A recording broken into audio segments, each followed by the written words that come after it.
So a few weeks ago, I got a little carried away with the miniature needlepoint, and I thought it'd be a perfect opportunity for a festive autumn look.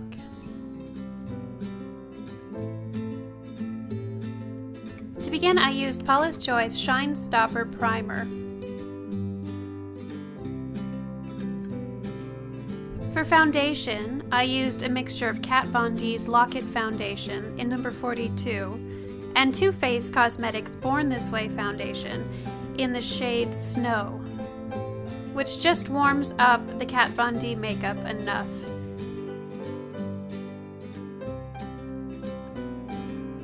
I applied this using my handy Real Techniques Miracle Complexion Sponge. I've never invested in a real beauty blender, but I recommend these all the time. Next step, which might be the most important one of all, is to finish getting dressed and button your shirt, Mary. Next, I use the NARS Radiant Creamy Concealer in the shade Chantilly. I only use this product around my eyes or any areas where there might be dryness. Because I do have oily skin, it's a little too creamy for any other areas on my face where oil production occurs. Ew.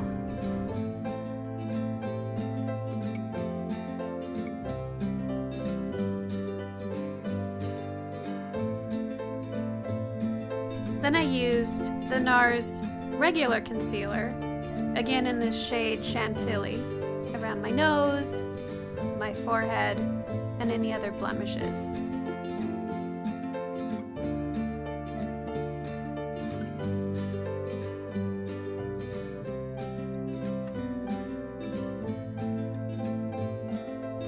Next, I locked it all in with the Too Faced Primed and Poreless powder using this Wet n Wild powder brush I just bought.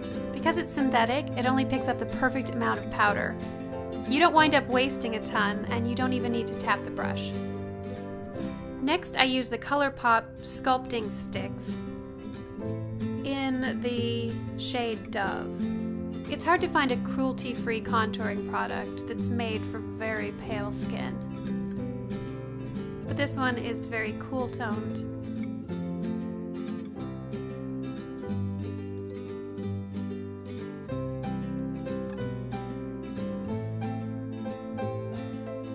And just a little more concealer on my nose.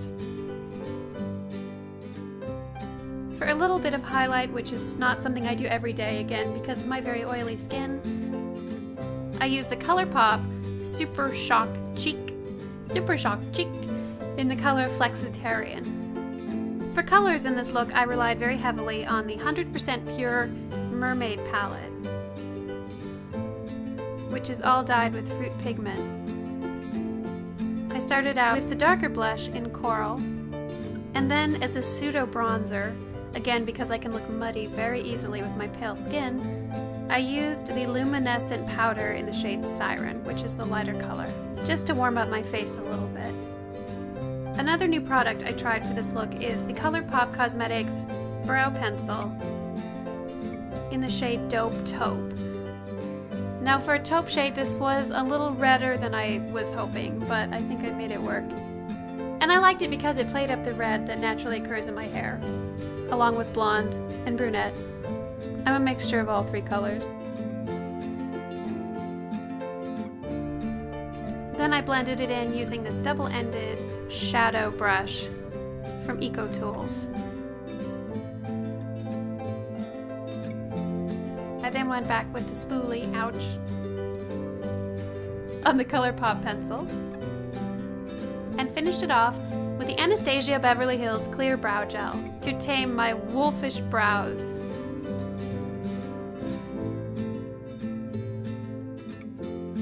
Before moving on to eyeshadow, I coated my lids with Too Faced Shadow. Why are they so hard to say? With the Too Faced Shadow Insurance, which probably was unnecessary because next I went in with a cream eyeshadow. Now I've since learned you can't get this color anymore. It's from Tarte and it's called Plum Bronze.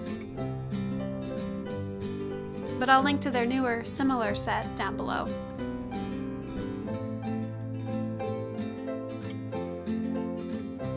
Then going back to the 100% Pure Mermaid palette, I went around the outer corners of my eye with Starfish.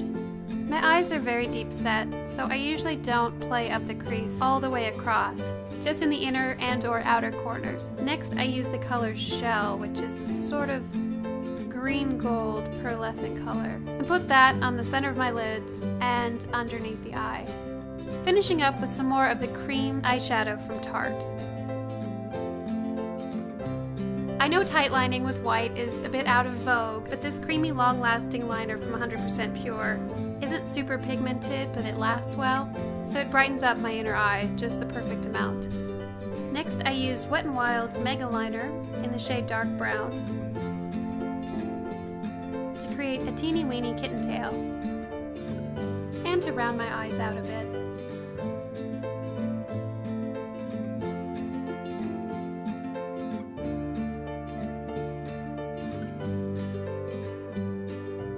A little more of the ColourPop highlighter went in the inner corners of my eye and on my brow bone.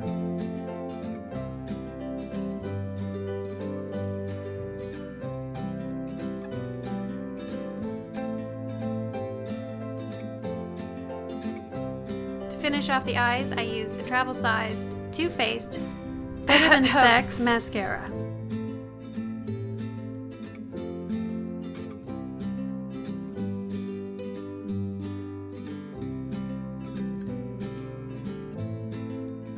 And on my lips, I used 100% Pure Lip Cream Stick, which is a really creamy matte lip crayon in the color Perfect Naked Berry. It's dyed with berries, and it smells like berries, and felt very autumnal.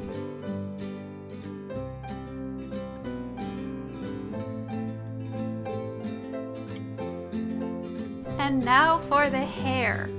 Now prior to this, I admit, I gave myself big hair. And the way I do that is to spray the roots, backcomb a little bit, and curl my hair, focusing on the roots with hot, twisty rollers. First, finalize your part and clip the left side of the hair back. I did a little more backcombing, focusing on the area where I have a fierce natural cowlick.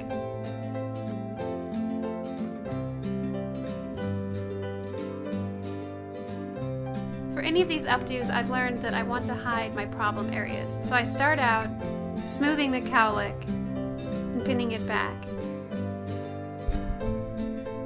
We're going to build this hairstyle from the center out. So to anchor everything on it, I'm going to create a huge sweet roll, a big pastry on the back of my head. First I braid the hair.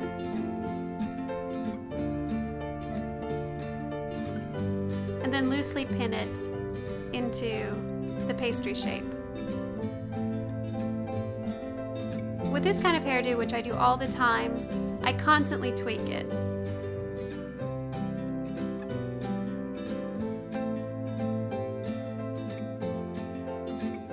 So don't worry if it's messy at this point. Then we're going to add focal points or details.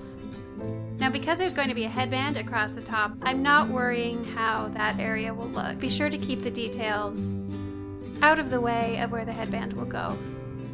This would all be so much easier and look so much better if I'd had the foresight to buy more small bobby pins. I've had thousands in my lifetime, but at this point I couldn't find but 2 or 3.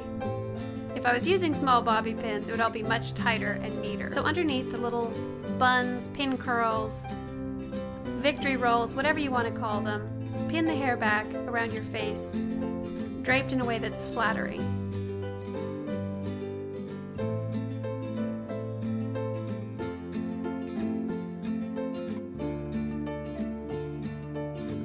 Next, on whichever side of your head has the most hair, I mean the most hair left over after the hairdo, not the most hair naturally, braid a section and clip it and let it hang.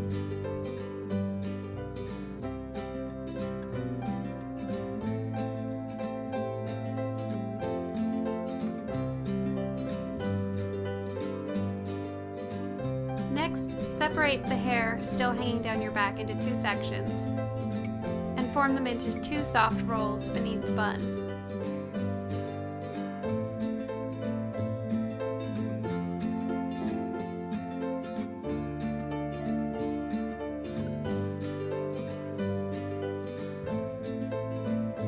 Now place the braid. You can put it across the roll, beneath it, or in this case I put it above to make a higher focal point of my hair behind the headband. Gently pin it into place. You'll come back and tweak it later.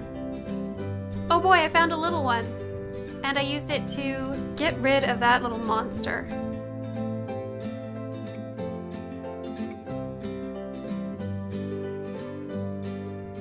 Alright, go ahead and put the headband on.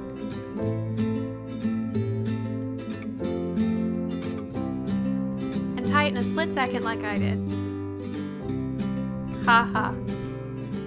From here on out, you'll just be cleaning up your hairstyle, tweaking it, pinning loose ends. You can make it as tight or as messy as you want it, depending on how au naturel you want to look, or how much like a bale of hay you'll be sitting on at this harvest festival.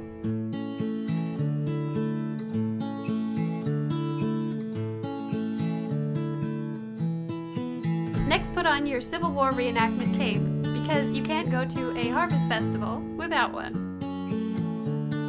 And that's my finished look. I hope everyone has a festive autumn. Thank you for watching.